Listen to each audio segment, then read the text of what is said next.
Good evening. We'll call the Committee of the Whole meeting to order for May 21, 2024. Please rise and join me in the Pledge of Allegiance. I pledge allegiance to the flag of the United States of America and to the republic for which it stands, one nation, under God, indivisible, with liberty and justice for all. Roll call, please. Mr. Barnes. Mrs. Burdick? Here. Mr. Curran? Here. Mr. Sear? Mr. Demick? Here. Mr. Fanton? Here. Mrs. Hanchett? Here. Mr. Harris? Here. Mr. Havey? Here. Mr. Healy? Here. Mr. Rickey? Mrs. Ricketts Swales? Mrs. Root?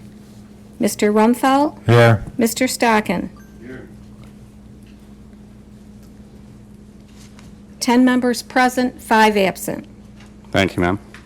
Okay, welcome to the first of 3 public hearings intended to address the reapportionment of the Allegheny County Board of Legislators district lines.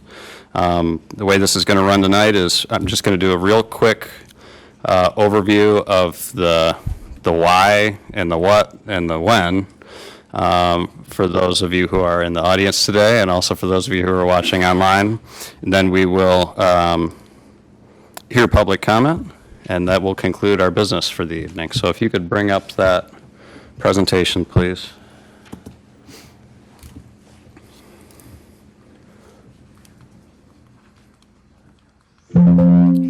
Okay, that's great. Okay, so the words reapportionment and redistricting are really, in my mind, synonymous. I'm sure they're not in reality, but what we're doing is we're required to redraw the legislative district lines. So that's really only affects the county legislature itself. It doesn't affect towns, it doesn't affect villages, and it doesn't affect anything above and beyond Allegheny County. In other words, the state legislature lines or any of the federal electeds are not involved with this process in particular. So the reason we are required to do it, and we are required to do it, we wouldn't do it otherwise, is largely due to the results of the 2020 census. So every 10 years, we have a census, and once we get those results, we have to determine whether or not our existing legislative district lines are within a certain population threshold, plus or minus. So that's one reason. The other reason is that the New York State made a change to their laws in 2021, shrinking the permissible deviation that we were allowed to have from the largest district to the smallest district in population. That permissible threshold went from 10% to 5%.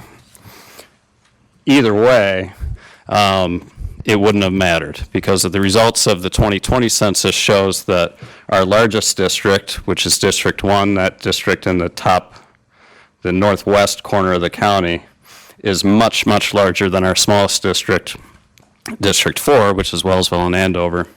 And that deviation is 12%. So that is why we're required to redraw these lines. What I'm going to do here is ask our outside counsel, Steve Abdella, who we've retained as a board to assist us in this process, to approach the microphone here and talk us through some of what New York State's obligations are for us to consider when we redraw our lines. And I'm going to hold on to the clicker here, and you just let me know when you want to move forward, if that works to you. I think I'm on. You're on. Thank you. Okay. Good to be back. Nice drive down the expressway tonight. It's a beautiful time of year. As Brooke said, we wanted to just do a quick revisit of the concepts involving redistricting, reapportionment, and the statutory obligations. So number one, and most important, is the equality in population. And as mentioned, there was a change in the law in 2021, which affected primarily single-member districts who now are mandated not to exceed 5% population deviation. However, the state legislature considered having the same requirement for multi-member districts, but chose not to impose that 5% rule on multi-member districts. So the language that exists in the statute is the same as it was pre-2021 for multi-member districts, Which we are, correct? which Allegheny County currently has, yes. And that being said, my recommendation has been that it's certainly a worthy goal to get as close to the 5% deviation if you can, even though it's not required for multi-member districts. But it's still good to have that number in the back of your minds. Next slide. Second priority in the statute is protection of minority voting rights. And not surprisingly, districts shall not be drawn with the intent or result of denying or abridging equal opportunity of racial or language minority groups to participate in the political process.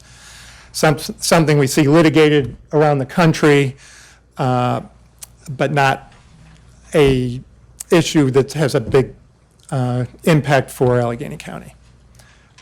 Next slide.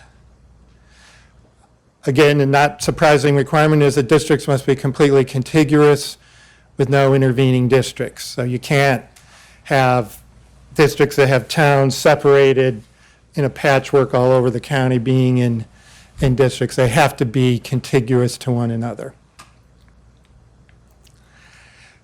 It's also encouraged, the fourth priority, that districts be as compact and form as practical. However, that is subject to the number one priority of equality of representation, one person, one vote, and having a low population deviation. Then the criteria in the fifth priority, there's more than one, so that's why we show them as 5A, 5B, and 5C. First one is fairness in the political arena.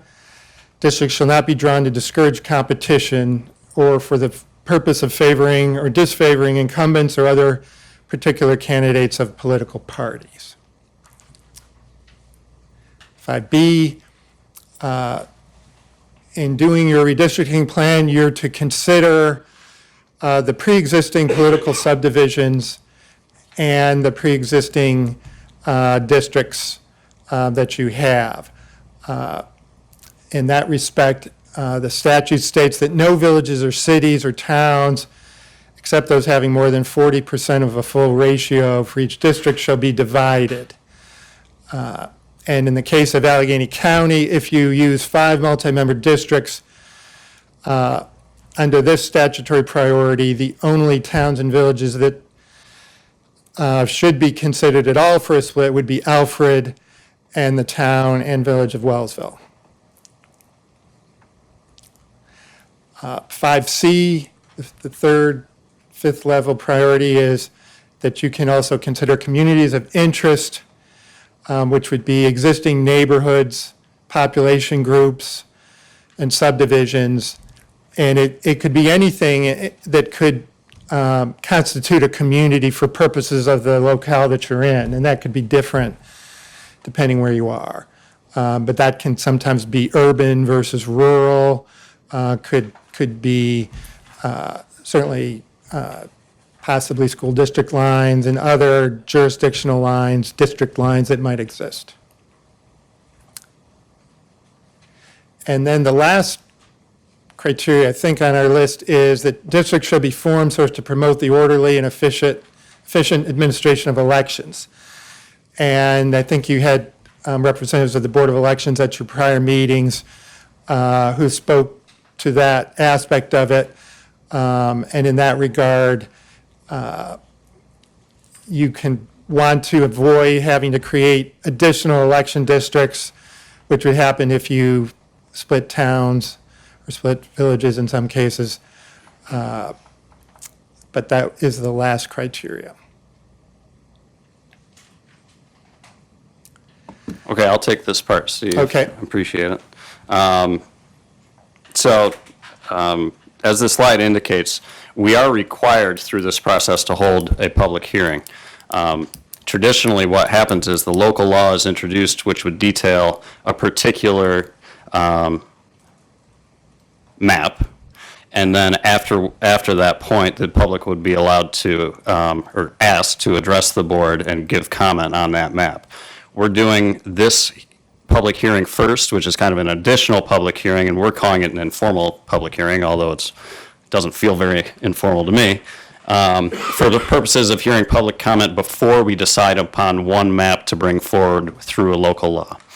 But what's going to happen after tonight is we're going to meet in another committee of the whole tomorrow morning. We're going to discuss some of our options, and we're going to direct administration to draft a local law for one map. Once that's done, we'll introduce it, and we'll hold, not one, we're going to end up holding 2 additional public hearings on, who's got the date in front of them? June 12th. June 12th, to hear from the public once again before it goes to a vote. Really, only one of those three public hearings are required by law, but we're trying to get as much information from the public as we can. So just again, this is for the sake of those watching from home. This is a timeline, and it's kind of going backwards, and we had to do that to figure out when really we needed to get this accomplished in order to be prepared for the November 2025 legislative elections. So all of these board members are up next year, so we'll be starting petitioning in February of 2025. Because the redistricting plan is subject to a 45-day permissive referendum, we have to back up another 45 days to prepare for that. And as you see at the bottom, if it's successful, the petition triggers a public vote, and it would, I think, be in general election. Is that correct, Steve? That would be most likely how you would do it. It could be at a special election, but given the convenience of the November general election, that would probably be when you would do it. Okay. So with all those dates in mind, the recommendation from the county attorney and Mr. Abdallah was to adopt the local law no later than June 30th, 2024. That would allow for that petition period and the potential vote if that petitioning was successful. So I'm just going to leave this slide up for a little bit. Anyone that seeks more information or wants to see, we have had, with thanks to County Planner Keir Durlam and his department, we have a number of maps that are posted online at alleghenyco.gov/redistricting. Anyone that wants to email comments as opposed to attending one of the upcoming public hearings can do so at the email there, redistricting@alleghenyco.gov. For those who prefer the old-fashioned way, our mailing address is at the bottom there. And then to the right, you'll see we have both of the upcoming public hearings are on the same day, June 12th. One's at 2 p.m. right here in the legislative chambers, and the other's at 7 p.m.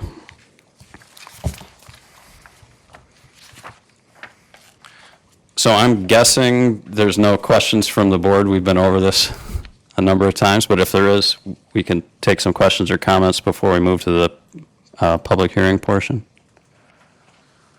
Everybody good?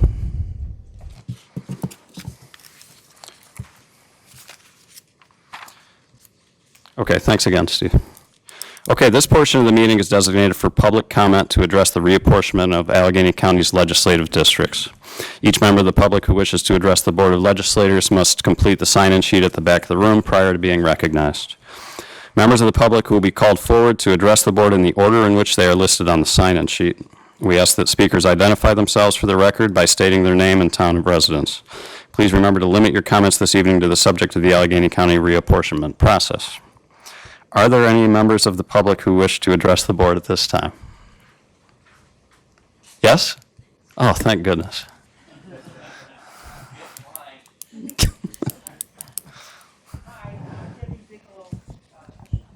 There's a button on to the one to your right is the one you're on. Okay, now I'm on. Debbie Bigelow from the town of Amity. I'm in District 2, and I would just like to say that I am favoring option 5. It just seems to make sense all around. And that's all I'd like to say. Thank you for holding this hearing. Thank you. So for those at home, if you go to the website and you see what option 5 is, option 5 would affect 3 towns. It would move the town of Granger from District 1 to District 5. It would move the town of West Almond from District 5 to District 1, and it would move the town of Ward from District 2 to District 4. And I know that just sounds like gibberish, but again, that's option 5 is listed on the redistricting website. And we appreciate your public comment. Are there any other members of the public that wish to make comment? If not, we'll continue on with the agenda. And I do sincerely appreciate you coming, and I do encourage any members of the public, after hearing this meeting, if you would like to attend our future meetings, we would appreciate that as well. Is there any unfinished or old business today? Any new business? Anything for the good of the order? Mr. Chairman, as there appears to be no other business to come before this public hearing tonight, I'd like to make a motion to adjourn. So moved by Legislator Rumfeld. Is there a second? Thank you, Mr. Stockin. All those in favor say aye. Opposed? And we are adjourned.